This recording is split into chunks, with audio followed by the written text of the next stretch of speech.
Happy bahay, happy buhay. Mag-asawang patnubay, sa mag-asaway gabay.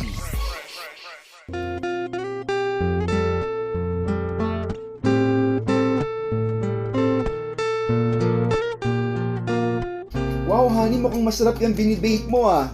I made the perfect cup of coffee to match with that. Lapit na ba yan? Mabilis lang to, antayin mo na. This is just a 3-ingredient sponge cake. Really?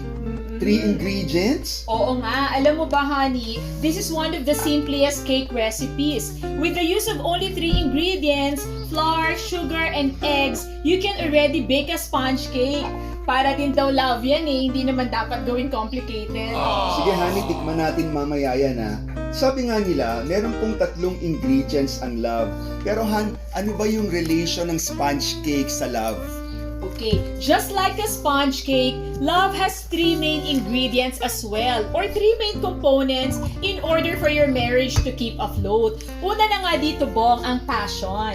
Just like flour, passion is very basic. It is foundational, and most relationships started with passion, ha? Natatandaan mo, honey, nung bago pa lang tayo.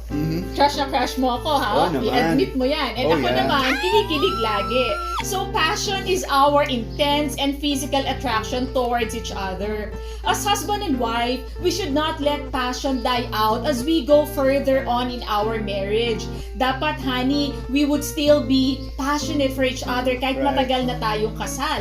We owe it to our spouse to make ourselves look attractive, appealing, magpaganda, magpagwapo, and dapat, honey, ide-date mo pa rin ako para hindi nawawala yung passion. I agree, Claire. Tama ka. Second ingredient of love is intimacy. Ito naman, Claire, yung ability niyong mag-asawa to spend time together.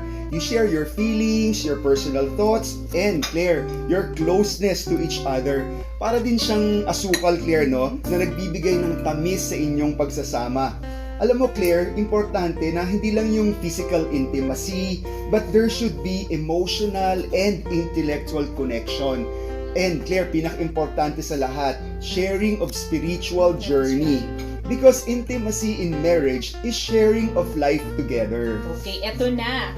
Ang pinakamahalagang ingredient para sa akin, commitment. Just like the eggs, commitment binds everything together. Alam mo, honey, minsan passion dies out and intimacy diminishes. Totoo. But your commitment pulls you back together. It is your conscious decision to stay together despite your differences. Sabi nga, honey, staying married is not about staying in love, but it's about keeping your covenant. Because if you have love, it will bind everything together in perfect harmony.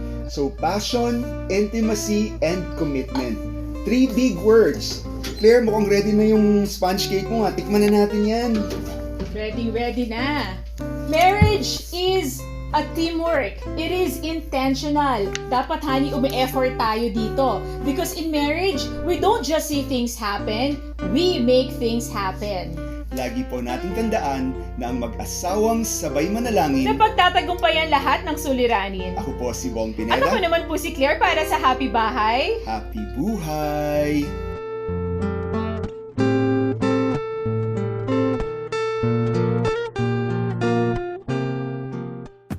Happy bahay, happy buhay. Mag-asawang patnubay, sa mag-asaway gabay.